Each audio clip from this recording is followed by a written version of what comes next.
Hey, what's up, boxing fans? This is the Rope and Dope Report. I'm your host, Chris Carlson, just hanging out on a Tuesday night up in Minnesota, and it was 97 degrees. I got the door open here. You might hear people, mowing their lawn and whatnot. I just heard somebody weed whacking out there.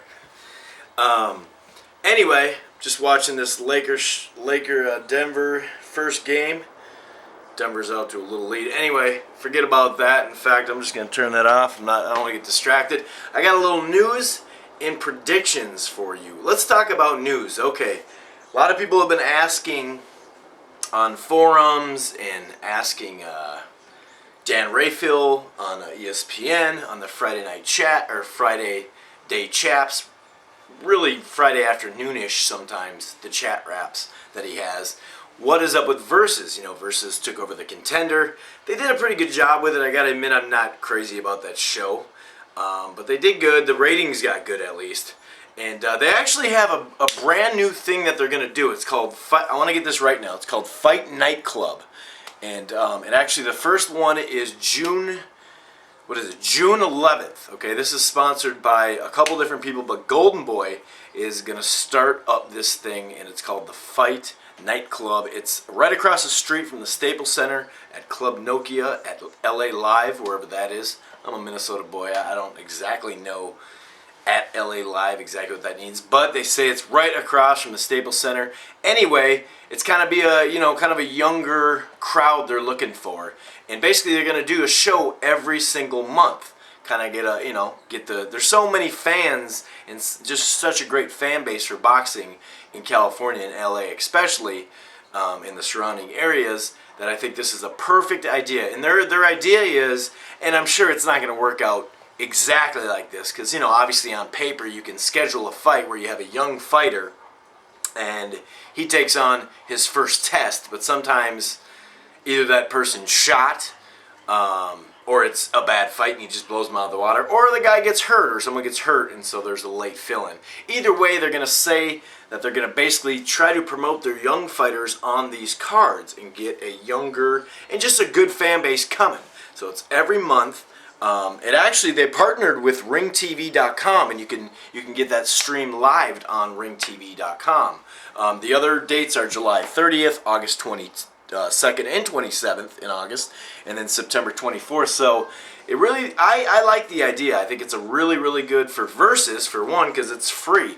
Most people, if you have normal cable, you have Versus. Much like UFC, they have Spike TV. If you have cable, you have Spike TV. It's not like you have to get Showtime or get HBO.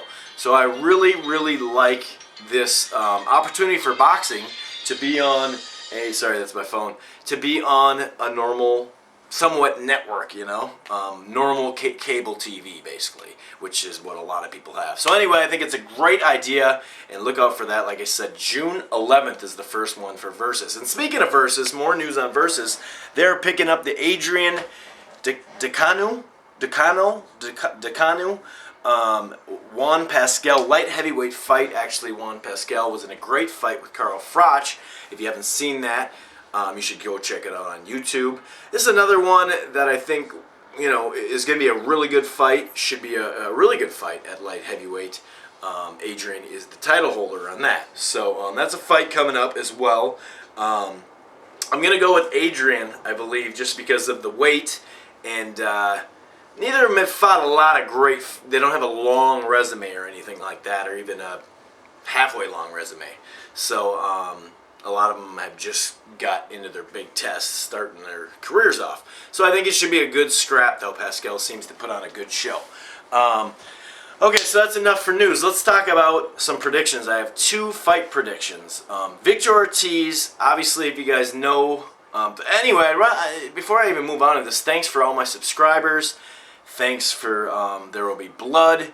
Thanks for Blood Boxing.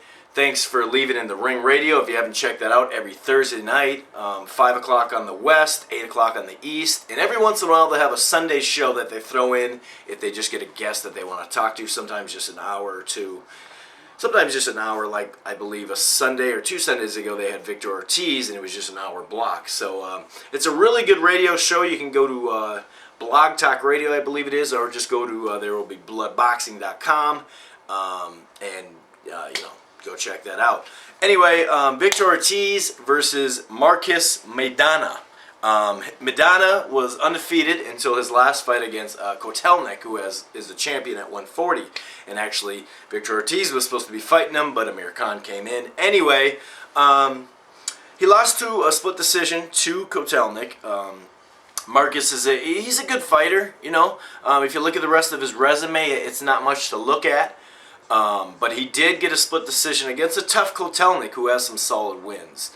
So he's a good, good fighter. And then Victor Ortiz, obviously the vicious Victor Ortiz. I call him the patient puncher. I think he's a very skilled individual. He really doesn't have a loss, because his only loss, I can't remember the guy's name, but he knocked the guy down. Guy got back up, and the second knockdown was on a late hit after the ref had broke him up. And the guy stayed down, and so that's his only loss. He's really 24-0. He has a draw. That's kind of BS too. Excuse my French.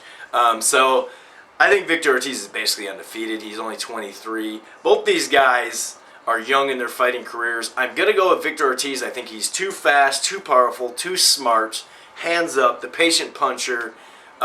He's a stalker, but he's patient. He's just a good all-around fighter, so I'm going to go with Ortiz. This is June 27th on HBO. Look out for the undercard, the Rocky Juarez and Chris John rematch. And I'm going to go with Chris John on that, too, as well. I kind of already did a little video for the other one when I thought Victor Ortiz was fighting Kotelnik.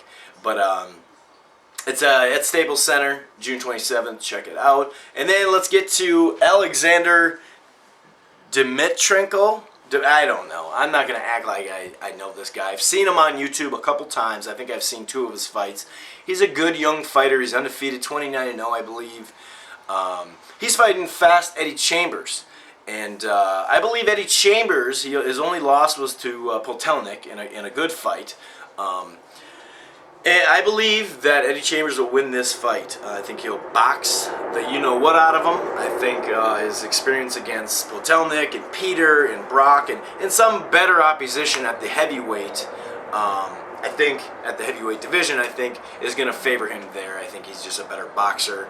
And I don't think this guy's really fought that many good fighters at all for heavyweights. So I think there'll be a little shock. That's in Germany, so good luck to Eddie Chambers. And I think it should be a decent fight. You know, there's actually starting to match up things. You know, I hear Chris Ariola's in talks with Vitaly Klitschko. We obviously know the David Haye and Klitschko. At least there's something going on where the number ones are having to face some guys that we don't know what's going to happen. You know, because we're never going to get 1 and 2 against each other right now because they're brothers. So I am going to go with Eddie Chambers. Anyway, this has been a news/prediction show. Special edition of the Rope-A-Dope Report. I am your host, Chris Carlson. Peace.